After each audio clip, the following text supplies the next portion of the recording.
the world is happening with King County real estate? Here we go. Check it out.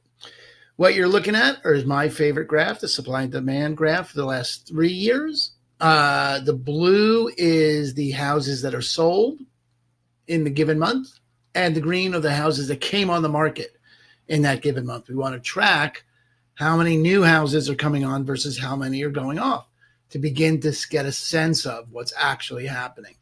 And the far right of the graph is July of this year, and you can see that there is more and more green showing up here than it has been any other time this year. This spring this was really hard for inventory. So we're at 3,300 new listings came on, which was about the peak of the pandemic. Okay, the peak was in August of 2020, and we're already at that number now. Now, you also can see we're nowhere close to where we were in 2019 or 2018. I don't know if you remember 2019, but there was a big slowdown in sales, and this is why, because there was so much more available than people were buying. So you can also see an uptrend in buyers. It's pretty level here, not quite to 3,000, 2,500. The peak here was 2,600. But in the pandemic, the peak was 3,000. And the peak this year so far has been 3,200. So it's been getting worse for buyers, better for sellers in King County. Now, this most recent gap of 500 homes, 500 more came on market than were sold. That's the biggest gap so far this year. That's great news for buyers. And, honestly, it's not the worst news for sellers, because if you check out, there's another way to look at it. This is months of supply, meaning if no houses came on market, how long would it take to sell the current, how many months would it take to sell the current amount of inventory at the current rate of sales? And you can see we've been really below a month, so 3 weeks for the better part of 2021. And we're just upticking now to a month. A balanced market is 3 months. So we haven't seen a balanced market. I mean, this is 3 years. It hasn't any time in the last 3 years. What happens if we go back? How far back? Let's go back 10 years. Yeah, we haven't been in a balanced market since, 2014. So, the peak right here is 2018. Here's that peak in 2019 I was telling you about. That was the closest we came to a balanced market. But it has been a seller's market here for a long time, and I don't see that ending.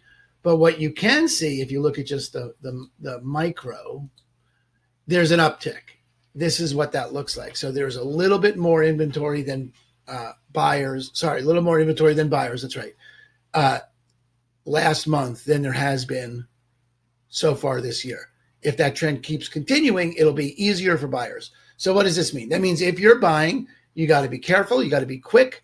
You got to be strong. You're going to go over asking. Forget about whatever the asking price is. It may not go for 17 offers, but it's going to go for 3. So it's still going to be very, very, very competitive. Get a good lender like that. If you're a seller, you could be picky. I'd get to market sooner rather than later, because no one knows what's going to happen. But hard to imagine how much lower it could go, right? How many fewer months of inventory there could be than this. This is still an excellent time to sell. So there you go. If you have questions about your situation, let me know. But right now, sellers have the upper hand. Let's get to it. Let's get selling, because we don't know how long this is going to last. All right. Talk to you soon. Aaron Hendon with Christine & Company over at eXp Realty. Bye.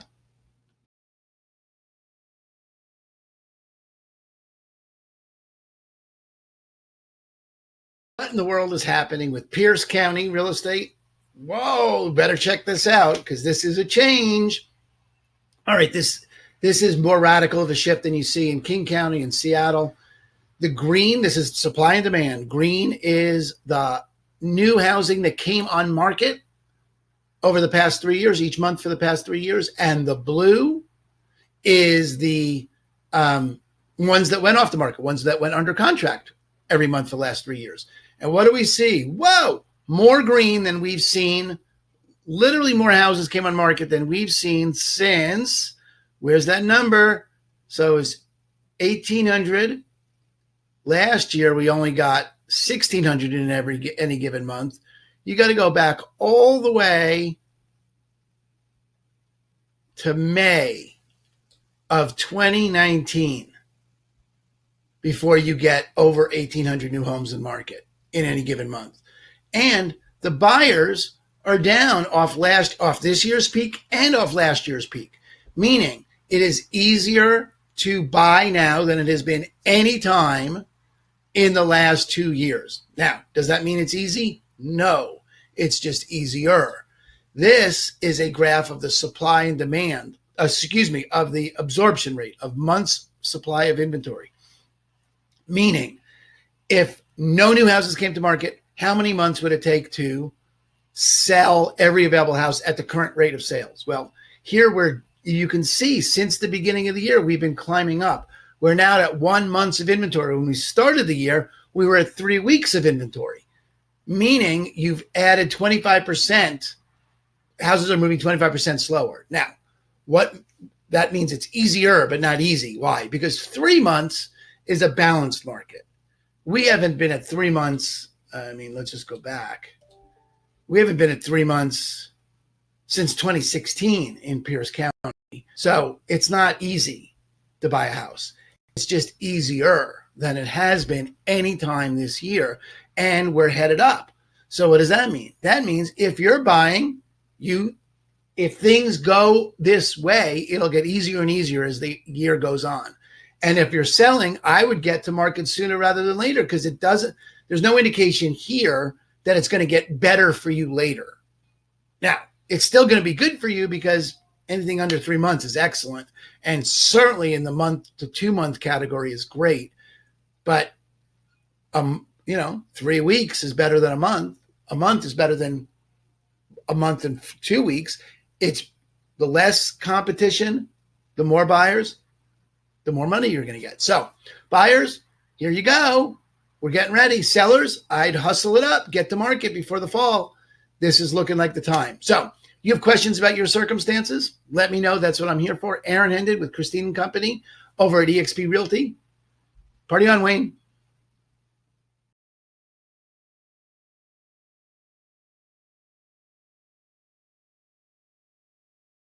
What all is happening with Kitsap real estate? All right, we're going to look at this a couple different ways. First of all, what you're seeing is the supply and demand for Kitsap County over the last 3 years. The green is the supply, the blue is the demand. And what do we see in this?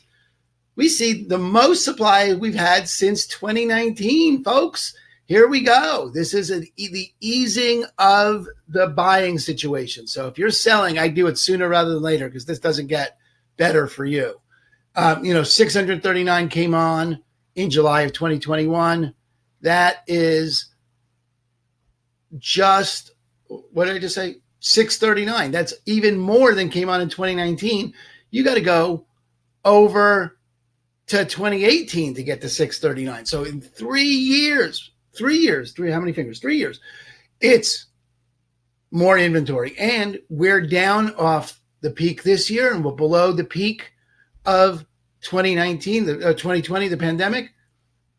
Looking pretty good for buyers relative to how it's been. I mean, if you were trying to buy in this area here from July of last year through really April this year, you had nothing. You had nothing but buy. No way to get it done.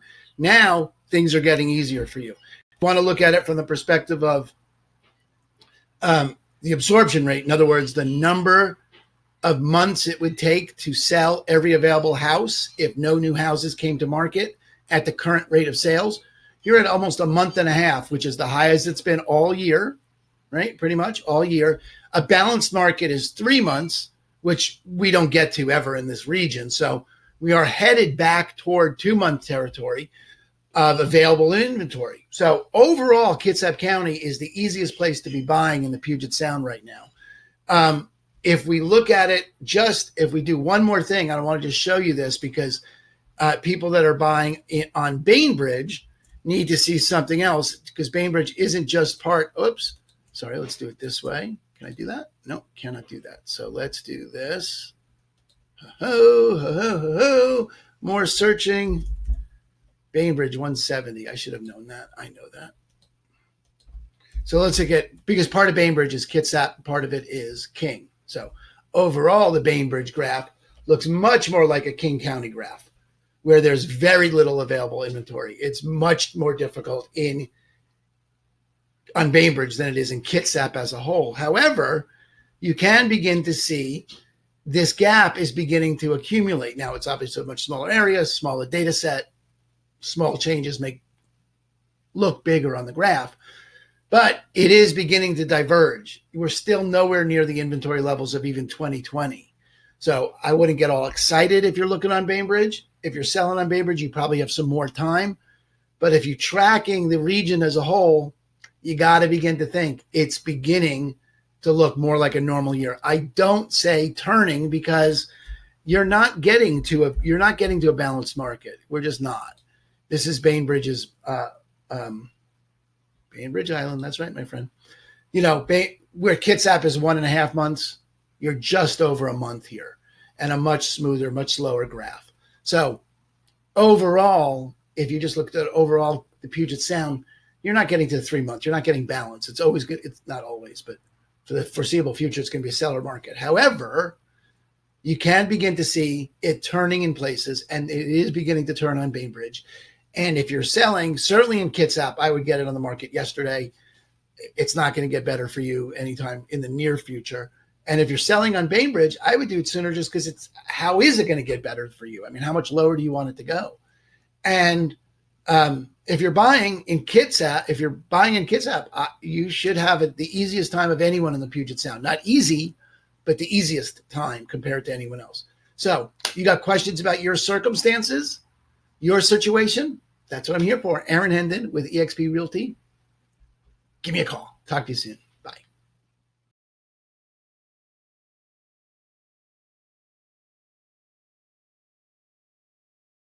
What in the world is happening with Vashon Real Estate? Let's look. It is crazy. This is a crazy graph. Let me tell you why. This is supply and demand. Green is the supply, houses that came onto the market any given month over the last 3 years. Blue is the demand, houses that went under contract during that month, last 3 years. Notice how the blue completely overtakes the green pretty much solidly since May of last year. There's been almost no available inventory. There was a point in July where there was literally one house for sale on the entire island. All right. The demand is absolutely meeting all the available supply. And really, why shouldn't it? The demand is still below the last 2 years, and the supply is radically below the peak of the last 2 years. So this is not ending anytime soon on Vashon. Houses are going to be scarce on Vashon for a while. You would need an enormous number of people to start selling and to quench the backed up demand that exists. Now, why? You can get into all kinds of conversations as to why that is. It's difficult to build on Vashon, water shares, permitting, growth, zoning, things like that. All accurate, all part of it, and it's now that people can work from home, it's a great, suburb of Seattle, and it works for a lot of people. But you can see that if you're selling, it's certainly there's more houses for sale than there have been this year, but the demand is sucking them up. So if you're buying, you just got to wait this out. There's really nothing to do. If you look at all the other graphs, all the other King County, Pierce County, Kitsap County, there's been an uptick in month supply. Month supply means how many months would it take to sell every available house at the current rate of sales if no new houses came to market. And here we see us holding steady at a month. And that's the lowest point it's been all year. In every other county surrounding us, it's the highest point it's been all year. Vashon, it's the lowest point it's been all year. In other words, things are not getting better for Vashon buyers. Okay, now there's more inventory, but there's every bit the demand. So if you're buying, you literally just got to wait till people start moving. It's not going to be because of increased inventory from any other source. No one's building enough houses to eradicate this. This needs to be people get tired of their Airbnbs or tired of their rentals or, get older and move on for this inventory situation to resolve itself. But right now, this is, this is just supply and demand. There is no supply on Vashon, and I don't know where it would come from. So we'll keep an eye on it. But if you're selling, let's go. Let's help people out. You're going to get top dollar for it now. I don't know how much better it's going to get for you anytime in the future, given there's a limit to how much people can pay per square foot. So it does look like a great time to sell. And if you're buying, be ready. Cash offers, lots of cash, be aggressive, get out there and be patient. All right. Questions about your circumstances? That's what I'm here for. Aaron Hendon with Christine and Company over at eXp Realty. Go Vashon.